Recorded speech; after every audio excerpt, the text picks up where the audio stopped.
And that something just might change your life and actually make a damn difference in my life. You're going to want to pay attention to this one. Hey everybody, David Nagel. You're going to love this episode. I want you to realize something, because I don't think I can ever drive this point home enough for individuals. Our greatest power as an individual person is our ability to choose. And primarily, the way that we choose to show up in life, to show up in our world, to show up in a business, really determines how we experience that part of our life, whatever it is that we're showing up in. Every person starts to, over a period of time, become good at something if they do it in repetition. I mean, anything that we do in repetition, we're going to get better at as we go. So what we really want to focus on is not so much that we get good at something, but what do we actually get good at? What do we really get good at in our life that makes life easier, better, gives us more opportunity, helps us change the way that we think? Be careful of the thing that you get good at, because if you get good at the wrong thing, I mean, literally, you can make your life kind of a hell to live in. And that could be getting good at incorrect thinking, getting good at blaming people, get good at playing the victim, things that are not productive in life. But if we start focusing on things that can make a difference, it doesn't matter how small they are, we can start to open very, very big doors in our life in a really fantastic way. If we start to get good at something, it fills a lot of human needs for an individual. And one of the needs is for not just significance in what they do, because I think people like to feel good about the thing that they're doing, and they like to have other people recognize them for what they're doing. But there's also a measure of certainty and security in getting good at one specific thing and then doing it over and over and over again. However, it can also be a bit of a trap, especially if the thing that you're doing is not giving you the results or the life or the world that you want to live in. The world does not need to change for you to have a different experience. You need to change for you to have a different experience. And you can have a completely different experience in whatever it is that you're doing. So let me leave you with this idea. Stop trying to change the world and start looking at, how do you change yourself? How do you work on being a better person in the world that you're in right now in order to give yourself a completely different experience? Well, this episode was centered, the underlying theme for me that I pulled from it was the importance of personal responsibility. Yeah. And that's a cornerstone topic we hit on this show quite often. And even at your events, there's always this conversation about you are responsible for you. You do you. So why is it that some people just refuse to accept that responsibility for their actions or where they are in their life? Is it because they got a certain comfort in being a victim? Is it fear-based? Like, what causes that person to just refuse to accept that I'm the one driving this train? Because I think they grow up as a victim. So it was total environment. Oh, yeah. It's environmental. Situation. It's environmental. It doesn't even need to be a victim like most people think of a victim, like a rape victim or a murder victim or a victim of a robbery or victim of some bad thing. Just the idea that they're not empowered, I remember growing up, most of the people that I was around,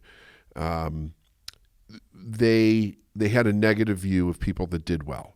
It was, they're doing well, and then there was something that was not very flattering about them after that, right? So there was this idea that you couldn't really do well because you weren't this, that, or the other, right? Depending on whatever it is that they thought, which is the kind of victim thinking. It's like, these people have monopolized this and you can't be part of it because of whatever your station in life actually is. In the episode, you shared a quote. I couldn't find out who wrote the quote, but part of it was, be careful of the thing that you get good at. And it kind of hit me a little bit. Can you talk more about your interpretation of that statement and why it stood out to you? Like, be careful of the thing that you get good at? Well, I heard it way back then, and I remember that the way that I heard it, it was almost like a warning. It wasn't directed at me. It was said to somebody else. But what I saw was that if you get at the wrong, like life can be a heaven or hell. If you get good at the wrong thing, you're going to create hell out of your life. And I had never thought about it like that before. And it always stood out to me. And I've heard it many, many times since.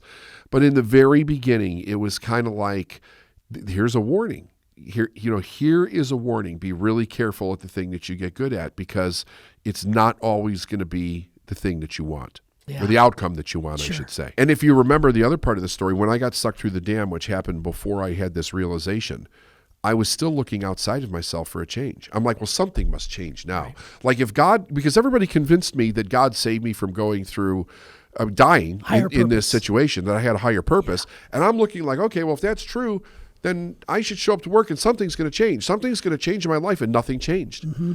Nothing changed. It did not change until I started looking inside and I made the change there. Then everything changed. Yeah, love that. So I think that as we go through the law of forgiveness, and I'm going to go through the law of forgiveness based on Raymond Hollywell's book, Working with the Law, you're going to kind of start to see how this makes sense. Because it's the releasing of everything that we haven't released that allows flow to actually take place in our life. The quality of forgiveness must be as limitless as faith, hope, and love. A man who is great enough to forgive is always greater than the forgiven. He is superior. He is greater than his adversary. A wise physician one day had a caller who, as he put it, had gone the round of the doctors and sanatoriums, but with it all, was yet to be healed.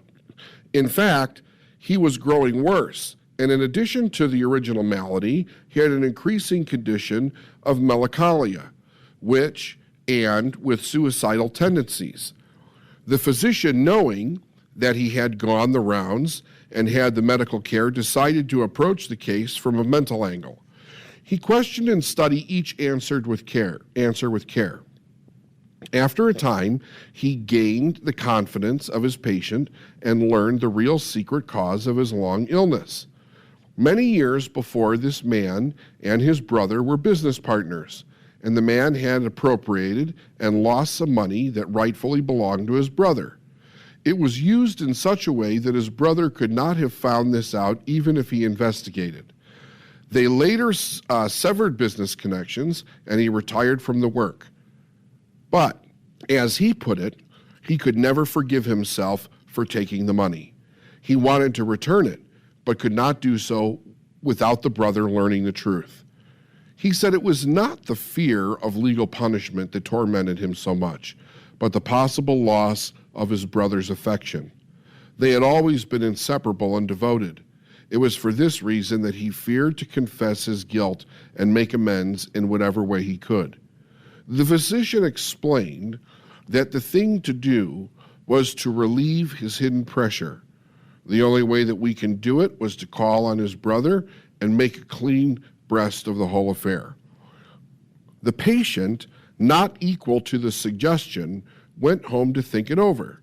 3 days later, he called the physician, stating that he had spent 3 dreadful days of sleepless nights battling with himself and had decided to visit his brother. He was in such a mental state that he knew his brother's treatment, once he learned he was the thief, could be no worse than the misery he was suffering. He told his brother the story, and to his surprise, the brother threw his arms about him and rejoiced with him that it was cleared from his mind. It was a joyful time for them, for that cloud, the only cloud in their lives, had disappeared. When a man forsakes the idea that prompts the desire and brings about the physical action, then, and not until then, does the law forgive and lift him from its debilitating effects. Only as we forgive are we forgiven. We must put forth the first effort.